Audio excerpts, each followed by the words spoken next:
There are so many times when I've taken a photo and I've wanted to remove the background, just to get a cutout of the person or the animal or whatever it is in the centre of my picture.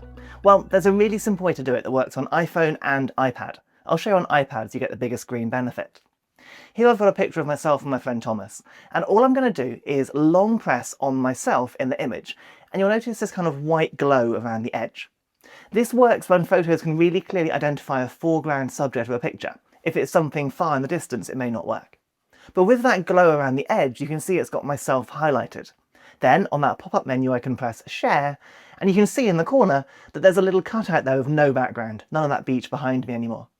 Then I can simply press on to Save Image. But I know what you're thinking. You're probably thinking, well, there are two people in that photo, what if you want both people cut out together? And that's a great point. I'm sure Thomas would like both of us cut out together.